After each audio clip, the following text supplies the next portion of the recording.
Aproveitando as discussões propostas pela campanha da fraternidade desse ano, eu quero deixar aqui a minha contribuição, lembrando que acredito em Deus, mas não sou católico, nem tenho profundos conhecimentos teológicos. O meu sentimento e experiência me dizem que ser gay não é pecado.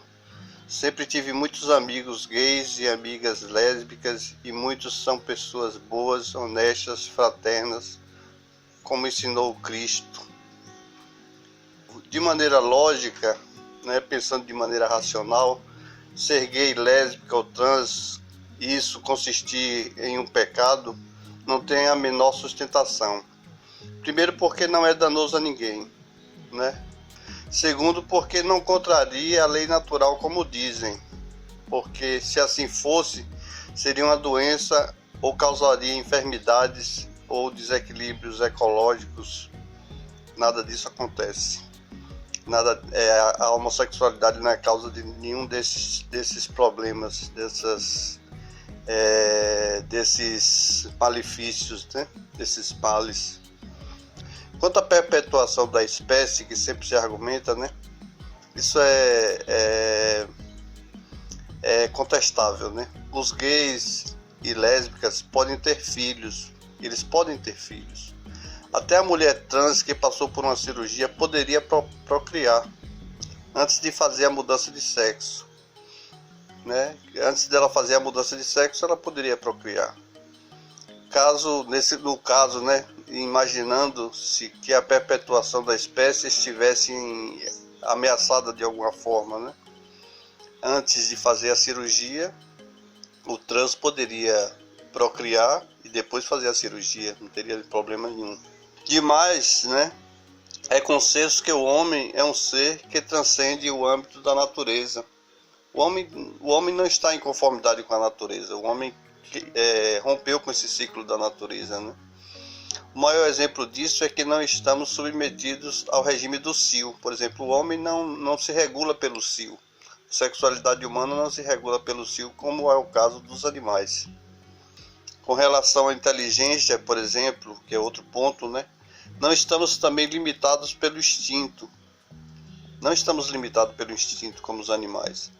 A monogamia, considerada sagrada pela Bíblia, né, rompe com as leis naturais. A própria monogamia rompe com a lei, é uma quebra das leis naturais, a monogamia. A proibição do incesto é outro exemplo. O homem chegou à conclusão que o incesto é prejudicial para a própria espécie, prejudicial para a própria qualidade genética, né? Nesse ponto, né, do incesto, a Bíblia, curiosamente, também não recrimina quando as filhas, né, tem uma passagem da Bíblia, eu acho que é de Jó, na sequência da história de Sodoma e Gomorra, né? Quando eles estão no deserto, né? Só tem o pai e as filhas. E aí as filhas embebedam o pai e para fazer sexo com ele, fazem sexo com ele, em nome de de uma perpetuação da descendência de Abraão. Acredito que seja isso. E a Bíblia acolhe isso com naturalidade, sem problemas, sem nenhum tipo de reprovação. Agora, existe um sério imbróglio teológico realmente, né, a ser enfrentado, né? Isso a gente admite que exista. Eu não sou teólogo, já disse, mas acho que, como todos, tenho o direito de opinar. A Bíblia condena a homossexualidade em Levítico, na história de Sodoma e Gomorra, em Gênesis 19, em Coríntios 6 e 9, em Timóteo 1 e 10, e principalmente em Romanos capítulo 1, versículos 26 e 27. São as cartas que Paulo escreveu para vários povos, né? Os coríntios, Timóteo, eu não sei se é uma pessoa ou se é um povo, mas os romanos é outro povo, né? O povo de Roma. Então, o Paulo, ele condena a homossexualidade claramente, né? E veementemente.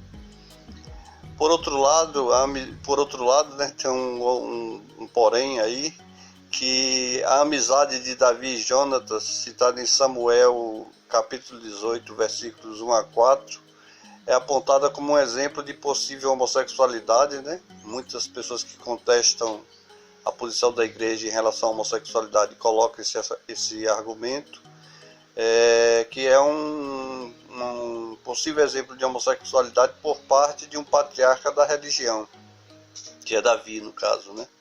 Que não foi objeto de arrependimento nem de punição. O Levítico, né, voltando ao Levítico, ele é considerado um livro controverso, pois recrimina a homossexualidade, como também cortar cabelo e a barba, perder a virgindade, semear a terra mais que 7 anos, cruzar espécies de animais diferentes, e mostra um Deus explicitamente punitivo e carente de sacrifícios de animais. Antigamente se fazia sacrifício de animais, né? Em nome desse Deus desse Deus único, desse Deus supremo, se fazia sacrifício de animais. O próprio Jesus Cristo, já aí com a presença de Jesus Cristo, né, o papel de Jesus Cristo e a lei, né, e a Bíblia, né? O próprio Jesus Cristo mudou a lei quando não deixou que se apedrejasse uma adúltera, não é isso? Ele não deixou que se apedrejasse a adúltera. Isso foi já uma mudança das escrituras, quer dizer, a lei, isso mostra como a Bíblia não é imutável. O próprio Cristo veio mostrar que a Bíblia não é imutável. Outro exemplo é quando ele curou no sábado, né? E novamente quando ele suspendeu o sacrifício de animais, instituindo a Eucaristia, no caso, né? Colocando-se como o Cordeiro de Deus, que tira o pecado do mundo. Então, nesse momento ele elimina todo o Levítico, ele tira grande parte do Levítico, ele extingue, coloca de lado toda a parte do Levítico, que poderia ser até suprimida, né, da Bíblia. Não sei porque não foi.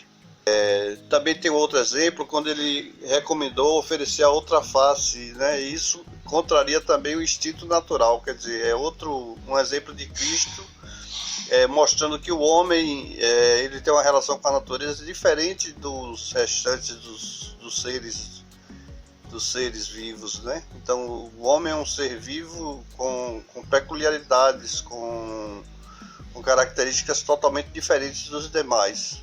Então, oferecer outra face não está de acordo com o instinto de autodefesa, né? Agora, sobre a questão de Paulo, né, e suas cartas, ele afirmou que os homossexuais não serão salvos. Paulo afirmou categoricamente que os homossexuais não serão salvos, naquelas passagens que eu já citei. Aqui nos deparamos, ao que parece, com um verdadeiro dilema teológico, né? Esse que é o grande problema a ser enfrentado teologicamente, na minha visão. Se considerarmos que a Bíblia é a palavra imutável de Deus, não há nada a ser discutido. A discussão se encerra aí. A Bíblia, o homossexual não pode ser salvo e acabou. Mas se Cristo, que é Deus encarnado, mudou o Velho Testamento, então a palavra de Deus pode ser mudada, porque ela é transmitida de acordo com o entendimento e a cultura de cada época. Ora, quando Deus chega, a mentalidade já está evoluída daquele povo, já pode absorver uma nova mensagem, e Cristo faz alterações no Antigo Testamento, na lei do Antigo Testamento. Ele não preserva, ele não segue ao pé da letra o Antigo Testamento, ele modifica o Antigo Testamento. Então, se o próprio Cristo modificou a Bíblia, a Bíblia pode ser alterada. Aí é que é a questão. O próprio Levítico deixa isso claro, né, também, quando mostra vários castigos. No Levítico existem vários castigos, existem os pecados, os erros, os atos impuros, né? Existem castigos determinados para aqueles atos, né? Qualquer transgressão daqueles atos, existe um Deus que pune rigorosamente, né? Então, e são falhas hoje consideradas irrelevantes, não são mais levadas como preceitos religiosos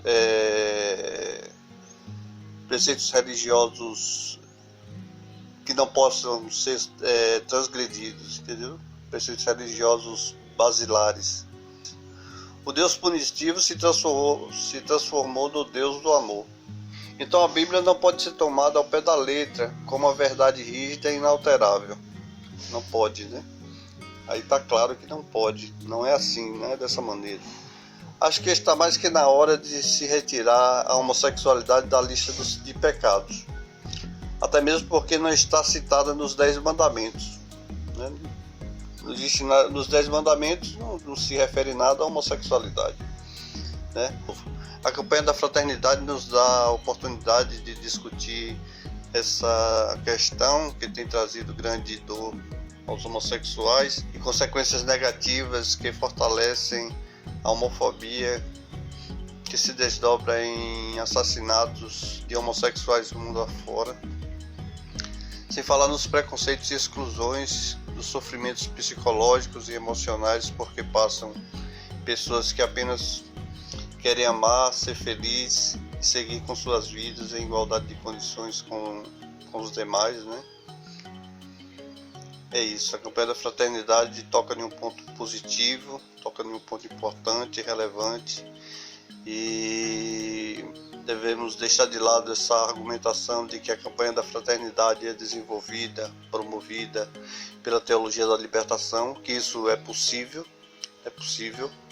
né, que tem uma influência muito grande da teologia da libertação, mas devemos manter o foco na discussão principal e aproveitar essa grande oportunidade, né, para evoluir como sociedade, evoluir espiritualmente, transformar as nossas práticas e os nossos pensamentos, os nossos valores.